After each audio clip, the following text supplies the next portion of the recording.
Bonjour tout le monde, bienvenue à Passion Jeu, je suis Karine. Je suis Carl, et aujourd'hui on va vous parler de la version pour 2 joueurs de Codename, qui est le gros hit de Vladosh Fatil. Je l'ai sûrement pas prononcé comme faux. Donc, la version 2 joueurs, mais on peut faire, dans le fond c'est 2 équipes qui s'affrontent, donc on peut jouer à 4, 6, 7, 12, 22 si vous voulez, 42 si vous êtes vraiment geek. Donc, comment ça fonctionne, c'est qu'on va avoir la carte ici, qui est recto verso. Donc, on a 15 mots à faire trouver. On a 9 chacun de notre côté. Aussi, vous allez remarquer sur la carte, il y a 3 X noirs. Ça, c'est les espions. Ces mots-là, il ne faut absolument pas que notre partner nous les nomme, sinon on crève. La partie est finie, on est game over, on est mort, on est décédé. Donc, l'objectif étant de faire trouver les 15 mots qu'on va recouvrir avec ça. Même objectif que Codename. Je ne peux nommer qu'un seul mot. Je peux pas. Arc-en-ciel, je peux pas le nommer, c'est 3 mots, mais je pourrais nommer. Je peux pas nommer un mot qui est déjà sur la table, ni quelque chose qui est synonyme. Et je vais nommer un chiffre qui va être le nombre d'indices que j'associe à ce mot-là. Donc des mots que Karine va devoir trouver. C'est qu'on va avoir 9 tours pour trouver nos 15 mots. Donc l'exemple, puis un tour. Peu importe que ce soit Karine ou moi qui compte, un tour c'est que les deux on ait joué. Mais il y a un tour peut-être qu'elle a vu quelque chose de plus facile, elle peut jouer en premier, ça peut être moi, le tour d'après ça peut être moi, ça peut être elle. Ça n'a pas d'importance. Donc exemple, je pourrais lui dire électronique 2. Puis là, je vous avertis, je suis vraiment pourri à ce jeu-là. Je perds tout le temps, je suis le seul qui fait des liens. Mais il aime ça. Ouais, j'aime ça jouer à ce jeu-là, ça me fait rire.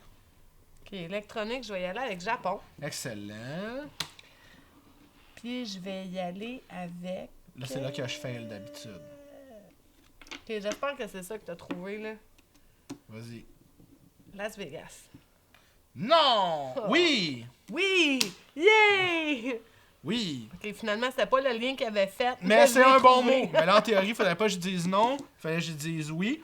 Si jamais elle m'avait pointé un mot qui est pas recouvert de vert sur ma petite carte, j'aurais pris mon petit compteur de tour, puis je l'aurais pointé vers moi pour dire, pour moi, dans le fond, ces mots-là est en beige. Ce que ça fait, par exemple, c'est ça met fin au tour. Fait que même si Karine n'a pas joué, puis là, on est rendu à un 2e tour. Avez-vous des questions? Des commentaires, des suggestions. Écrivez ça dans le bas de la page, on va vous répondre. Ouais. Commentaire, c'est vraiment une super belle version pour jouer à 2. Je trouve qu'il a vraiment bien fait ça. Beau jeu coopératif. C'est bien qu'il ait rajouté un peu plus d'assassins. Il y a aussi d'autres modes avancés, là, des espèces de quêtes que tu peux faire, puis le nombre de fois que tu peux te tromper. Si vous avez déjà aussi le codename de base, c'est exactement la même grandeur de carte. C'est exactement pareil, fait qu'ils se combinent. Fait que ça peut vraiment vous donner un gros replay value. Je trouve que c'est bien qu'il ait fait un jeu, une version 2 joueurs de ce jeu-là, parce que beaucoup de gens essayaient de jouer à 2, mais il n'y avait pas le même feeling qu'on a habituellement dans une partie de Codename, tandis que là, on l'a vraiment. Fait que je trouve que c'est une très bonne façon de jouer à ce jeu. Oui, donc Vladosh Fatil a fait un excellent ouvrage en modernisant son jeu pour le faire 2 joueurs. Sinon, ben, on vous remercie beaucoup de nous écouter à Passion Jeu, puis au plaisir de vous revoir pour le prochain.